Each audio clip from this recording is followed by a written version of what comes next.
Reaperman here, and today I'd like to talk a little bit about Shock Troopers. This is one of my favorites on MVS. As you can see, it was released by Saurus in 1997, and it comes in at 346 megabits. So it's a reasonably large game for the time.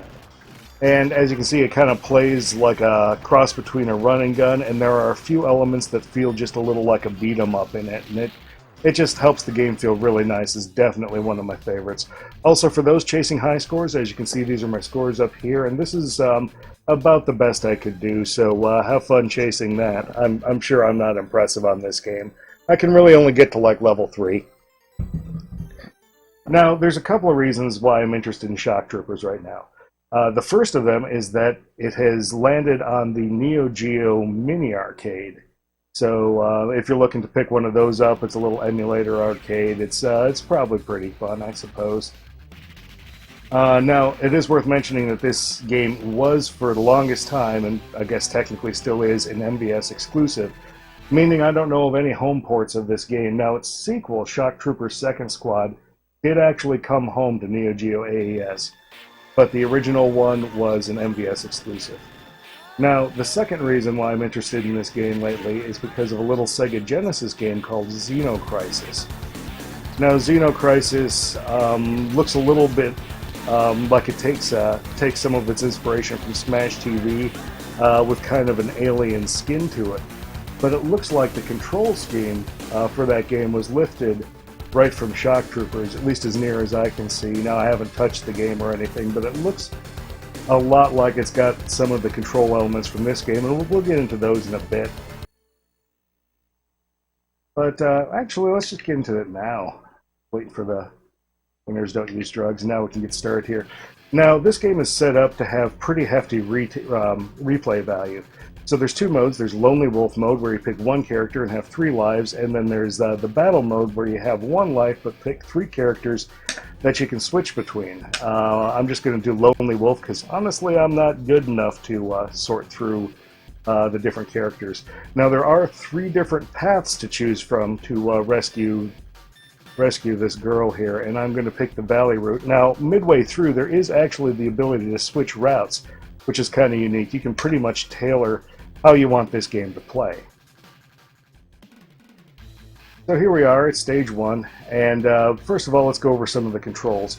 So you've got your basic grenade on C, which is the easiest one to explain. On B, you've got this invincible dodge roll you can do in any direction, really. And then on A is your main fire button. Now, your fire button, when you are tapping it, you can fire in 8 directions, like so. But when you hold it down, it locks you in one direction, and you can kind of strafe around. And switching between those 2 modes is part of the joy of this game. Let's take this guy out and roll up here. So there's so much going on the screen that I sometimes actually lose track of everything that's going on. So now, if you get close enough to these enemies, you can actually slash at them, and they will provide you with far more points, or even weapons, or even health. As you can see, this is a game that has a health bar on it. Whoop. And you get quite a few points for doing that, so it is worth it on many occasions.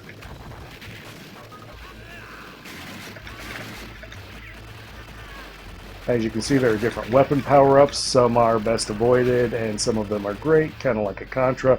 The flame up there is one that I don't particularly care for. Also, as you can see, there are foods around which replenish some of my health. Also, there are little kind of health ampules dropped by some of the baddies when you slash at them. Okay, let's move on to a vehicle stage. A vehicle stage is one where you're kind of on a fixed screen and the baddies come around you. There's a lot of different stages.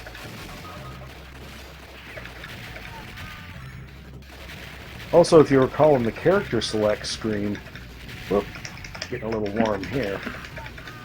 If you recall in the character select screen, there were quite a few characters to pick from, and they have different properties about them. So some of them move faster, some of them have stronger weapons, that kind of thing. And there's actually some climbing levels in this game, and some of the stronger, slower characters actually climb faster, or at least seem to, and that's pretty fun. So right now I've kind of switched over to tapping the button, and you really do switch over from tapping to holding the button quite a lot in this game. Assuming that you can remember that you do have these two modes available, and the game does get a little spicy, and sometimes I actually forget that. I play a lot of video games. I've never claimed to be good at them. Whoop.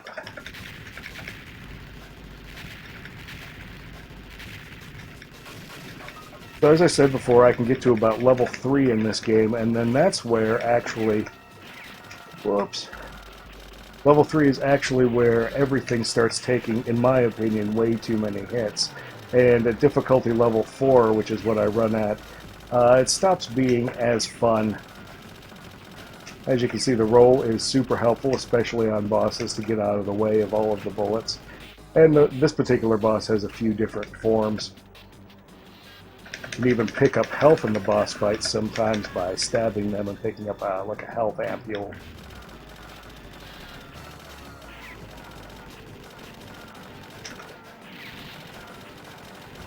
And you can hit this thing with some grenades too. And then to finish up, the boss just drops bombs on you, and you can pretty much just sit here until it dies. It's one of the easier paths, and it's fairly scenic, which is why I tend to choose this path an awful lot.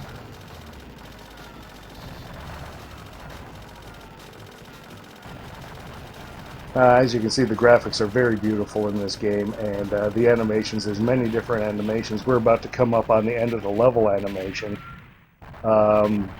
where our character, she strikes a little bit of a pose, and assuming we get far enough, because the YouTubing doesn't distract me, you'll actually see that she has a different ending animation on the different stages.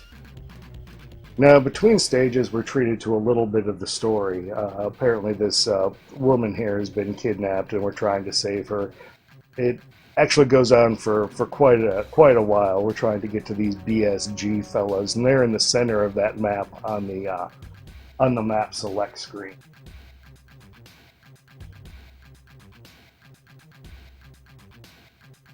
Yes, yes indeed, it does go on a while.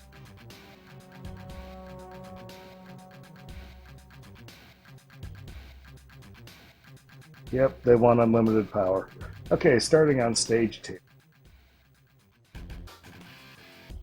So we are moving from the outside into the BSG. Okay, now we've got a little bit of a kind of a swamp level, or I guess a river level. I'm just chilling in the middle of this river.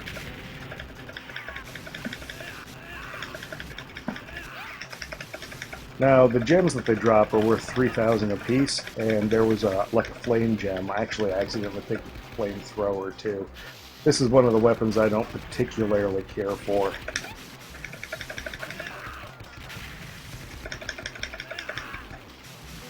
Ooh, got the health just in time there. I think I am still on my first life, but I am in a hurry to get rid of this weapon. And I believe there's a way to do so right up here. So I've just picked up an invincibility gem, which is not the most useful place to pick that up. Okay, let's head north here and take out some buildings.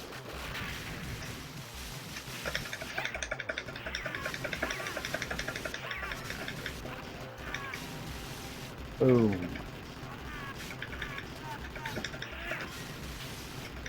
So of all the games I have on Neo Geo, this is one of the easier ones to come back to. Just because there are so many different ways to play it, and the controls are very interesting, and there's a lot of replayability that I haven't even touched on this game, like mastering the team mode instead of the Lonely Wolf mode, that kind of thing. And also taking the different routes. There's three different routes, and then you can actually mix it up with a little kind of train stage in between them that's actually kind of neat. Boom.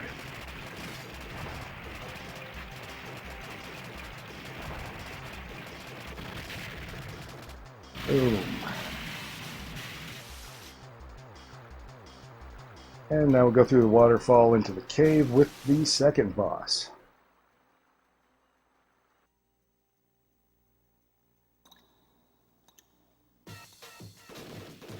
Now this boss is a great way to use up all of your bombs. One's fairly easy to hit with the bombs, and they take out the missiles, so that's kind of useful. Oops, took a hit there. And then this guy jumps out and can't do anything to him. But if you notice, she's going to strike her second victory pose. I'm not exactly sure how many victory poses she's got, but it's a really neat little detail that they all have different poses.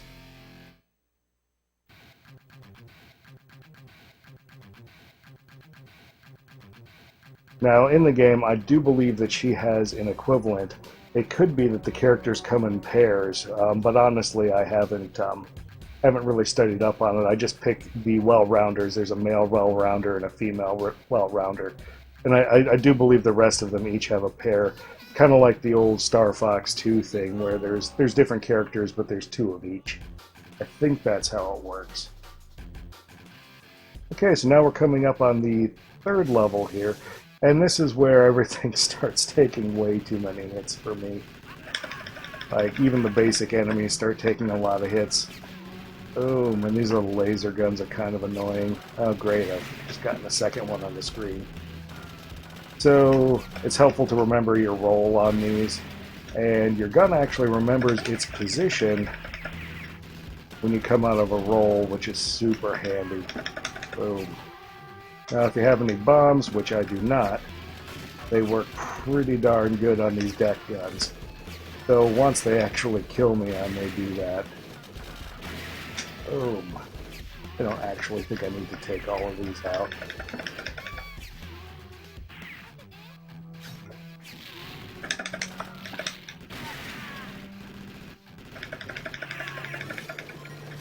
So at this point it starts getting to be kind of useful to stab the enemies just for expediency. Boom.